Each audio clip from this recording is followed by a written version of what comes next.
ഒരുപക്ഷെ എനിക്ക് തോന്നുന്നു നമ്മുടെ കുർബാനകൾ പള്ളികളില് മുടങ്ങാൻ ഒരു സാഹചര്യത്തിലും നമ്മൾ ഇടവരുത്തരുത്.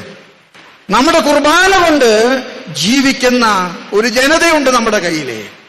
അവരുടെ ബാറ്ററി പവർ പോയിന്റ് ആണ് ഈ അൾത്താരയും ഇവിടെ മുറിക്കുന്ന വചനവും ഇവിടെ പങ്കിടുന്ന അപ്പവും. അത് ചെയ്യാൻ നമുക്ക് മാത്രമേ അധികാരമുള്ളൂ, അത് വേറെ ആർക്കും ചെയ്യാൻ അധികാരമില്ല. അതുകൊണ്ട് തന്നെ നമ്മുടെ കുർബാനകള് മുടക്കം കൂടാതെ ജനങ്ങളുടെ ആഗ്രഹത്തിനനുസരിച്ച്, ജനങ്ങളുടെ ആവശ്യത്തിനനുസരിച്ച് ചെയ്യുന്ന ഒരു സംസ്കാരം നമ്മൾ വളർത്തണം. മൂന്നാമതായിട്ട് സഭ അർത്ഥം നമ്മുടെ സഭയാണ്.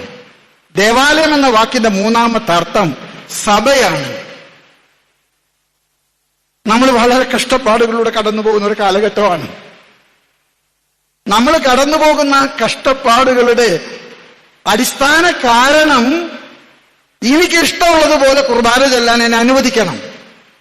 ഞാനിന്ന് ആദ്യത്തെ വായനയിലേക്ക് വരികയാണ്. ആദ്യത്തെ കൂടാരത്തെക്കുറിച്ചുള്ള മോശയ്ക്ക് കൊടുത്ത, യഹോവയായ കർത്താവ് കൊടുത്ത നിയമങ്ങളാണ്.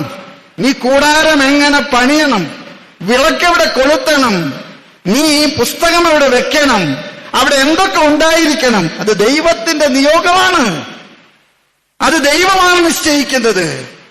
എന്റെ സൗകര്യവും എന്റെ ഇഷ്ടവും അനുസരിച്ച് ചെല്ലാനുള്ള ഒന്നല്ല നമ്മുടെ ആരാധനാക്രമം.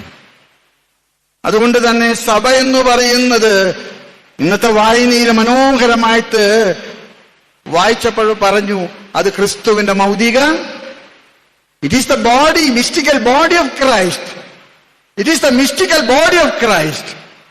അതുകൊണ്ട് തന്നെ ഞാൻ ചിലപ്പോഴൊക്കെ അച്ഛന്മാരോട് പറയാറുണ്ട്, ബൈബിളിലെ ഒരു വരി മാറ്റാൻ നമുക്ക് അവകാശമില്ല. അതുപോലെ തന്നെയാണ് കുർബാന പുസ്തകത്തിലെ അച്ഛന് തോന്നിയത് ചേർക്കാനും തോന്നിയത് വെട്ടിക്കളയാനും ഉള്ള സ്ഥലമല്ല. അത് കർത്താവിന്റെ പെസഹ രഹസ്യത്തിന്റെ അടയാളവും തുടർച്ചയുമാണ്. അതുകൊണ്ട് തന്നെ നമ്മുടെ വിശുദ്ധ കുർബാനയും ആരാധനക്രമവും പരിപാവനമായിട്ട് അത് സഭയുടെ മൗതിക ശരീരത്തിന്റെ അടയാളങ്ങളാണ്. അത് കർത്താവിന്റെ സഭയുടെ അടയാഭരണങ്ങളാണ്. അത് സഭ നിർദ്ദേശിക്കുന്നത് പോലെ, സഭ ആഗ്രഹിക്കുന്നത് പോലെ ചെയ്യാനായിട്ട് നമുക്ക് കഴിയട്ടെ. ഈ പള്ളിയുടെ സ്വർഗീയ മധ്യസ്ഥൻ വിശുദ്ധ സെബസ്ത്യാനോസാണ്. ഞാൻ പലപ്പോഴും നമ്മുടെ ആളുകൾക്ക് വിശുദ്ധ സെബസ്ത്യാനോസിനോട് ഭ്രാന്തമായ അടുപ്പമാണ്. ഈ ജനുവരി മാസത്തിലാണ് സകല പെരുന്നാളും. അതിനെ നമ്മുടെ നാട്ടിൽ, ഞങ്ങളുടെ നാട്ടിൽ വിളിക്കുന്ന അമ്പ് പെരുന്നാൾ എന്നാണ്. എന്തുകൊണ്ടാണ് സെബസ്ത്യാനോസിനോട് നമ്മുടെ കാരണവന്മാർക്ക് ഇത്ര ഇഷ്ടം തോന്നിയത്? അതിന്റെ കാരണം അദ്ദേഹം ഒരു വൈദികനല്ലായിരുന്നു, അദ്ദേഹം ഒരു സന്യസ്തനല്ലായിരുന്നു, അദ്ദേഹം ഒരു പട്ടാളക്കാരനായിരുന്നു. ഡയോക്ലീഷ്യൻ ചക്രവർത്തിയുടെ അഷ്ടസൈന്യാധിപരിൽ ഒരാളായിരുന്നു സെബസ്ത്യാനോസ്. എന്റെ പ്രിയപ്പെട്ടവരെ, സെബസ്ത്യാനോസിനെ കുറിച്ചിട്ട് വായിച്ചപ്പോൾ എന്റെ മനസ്സിലൂടെ കടന്നു ഒരു ചിന്തയുണ്ട്. തന്റെ ജോലിയായിരുന്നു തന്റെ സുവിശേഷ പ്രഘോഷണം.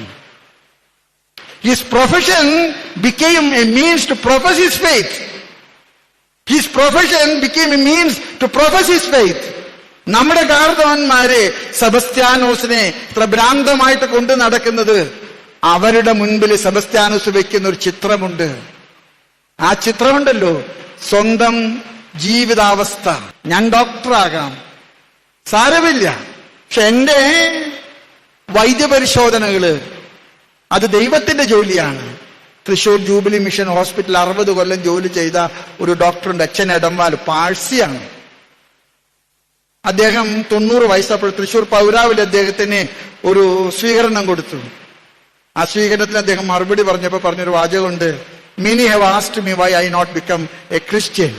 എന്നിട്ട് അദ്ദേഹം പറഞ്ഞു, ഞാനൊരു ക്രിസ്ത്യാനിയാണെന്ന് നിങ്ങൾ സമ്മതിക്കില്ലെങ്കിൽ പോലും I bet and assure that I am a better Christian than any of you. I am a better Christian than any of you.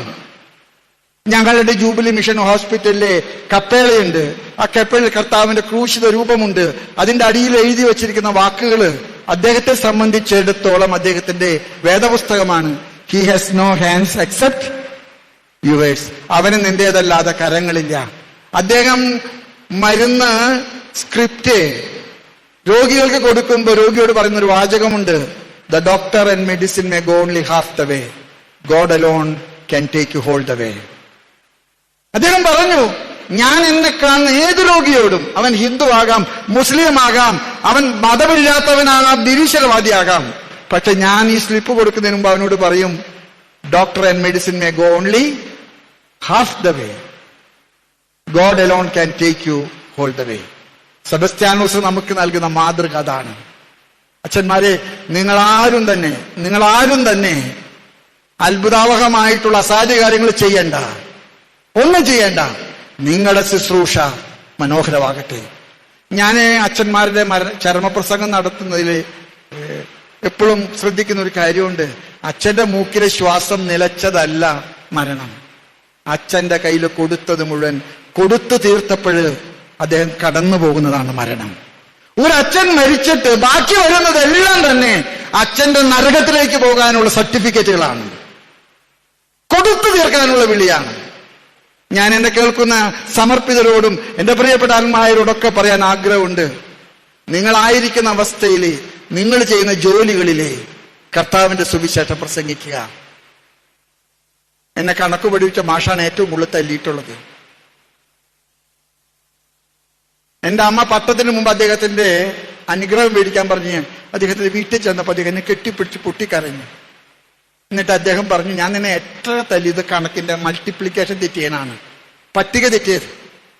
മോനെ, ഞാൻ നിന്നെ തല്ലിയത് കണക്ക് പഠിപ്പിക്കാനല്ല, കണക്ക് തെറ്റാതെ ജീവിക്കാനാണ്. A teacher can do that. ഞാൻ റെയിൽവേയിൽ യാത്ര ചെയ്യുന്ന സമയത്ത് TTR എനിക്കൊരു സ്ലിപ്പ് തന്നു. അതിൽ 3 വാചകങ്ങൾ എഴുതിയിട്ടുണ്ട്. God loves you, Jesus died for you, and you will be saved in his name. ഞാൻ ചോദിച്ചു, സാറ് ഗവൺമെന്റിന്റെ നിന്ന് ശമ്പളം വാങ്ങിച്ചിട്ട് ഈ പണി ചെയ്താ പിടിച്ചടിക്കില്ല ആളുകള്? അദ്ദേഹം പറഞ്ഞു, ഞാൻ ഈ ജോലി ചെയ്യുന്നത് എന്റെ ജോലി ചെയ്തിട്ടാ. ഈ വണ്ടിയിൽ യാത്ര ചെയ്യുന്ന എല്ലാ യാത്രക്കാരോടും ഞാൻ ഈ സ്ലിപ്പ് കൊടുക്കും. കൊല്ലത്തിൽ ഒരാളെങ്കിലും എന്നോട് പറഞ്ഞിട്ടുണ്ട് എനിക്ക് കർത്താവിന്റെ മാമോദീസ സ്വീകരിക്കണമെന്ന്. ഞാനൊരു മിഷണറിയാണ്. Central government, all India railway has appointed me in the railways ticket checker, but Almighty God has appointed me in railway to give tickets to all the people to heaven. സെബസ്ത്യാനോസിന്റെ മാതൃക നമുക്ക് ഉൾക്കൊള്ളാം. മക്കളെ, ഞാൻ ഇനി ദീർഘമായി സംസാരിച്ചാലേ മോശമല്ലേ? ഒരിക്കൽ കൂടെ നിങ്ങൾക്ക് എല്ലാവർക്കും ഞാൻ ഈ ദിവസത്തിന്റെ മംഗളങ്ങൾ നേരുന്നു. നമ്മുടെ സഭയ്ക്ക് വേണ്ടി നിങ്ങൾ പ്രാർത്ഥിക്കണം.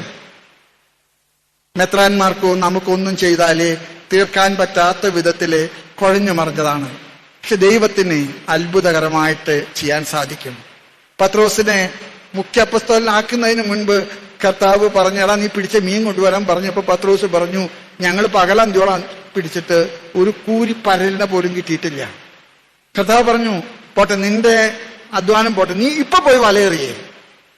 ആ വല നിറയുവോളം വല കീറിപ്പോകുമോ എന്ന് പത്രോസിന് ആശങ്ക തോന്നി. ഒരുപക്ഷെ നമ്മുടെ സഭ ഇനിയും ആഴത്തിലേക്ക് വലയെറിയാൻ കർത്താവ് നമ്മെ വിളിക്കുന്നു. നമ്മൾ പരാജയപ്പെടുകയില്ല. നഷ്ടപ്പെട്ട കിരീടം സീറോ മലബാർ സഭയുടെ തലയിൽ വെക്കാൻ ദൈവം അനുഗ്രഹിക്കുമെന്ന് ഞാൻ പ്രാർത്ഥിക്കുന്നു. നിങ്ങളുടെ പ്രാർത്ഥനകൾ യാചിച്ചുകൊണ്ട് പിതാവിന്റെയും പുത്രന്റെയും പരിശുദ്ധാത്മാവിന്റെയും നാമത്തിൽ ആമേൻ. സബ്സ്ക്രൈബ് ചെയ്തിട്ടില്ലാത്തവർ ഇപ്പോൾ തന്നെ സബ്സ്ക്രൈബ് ചെയ്യുക. നോട്ടിഫിക്കേഷൻ ലഭിക്കുവാൻ ബെൽ ബട്ടണും അമർത്തുക.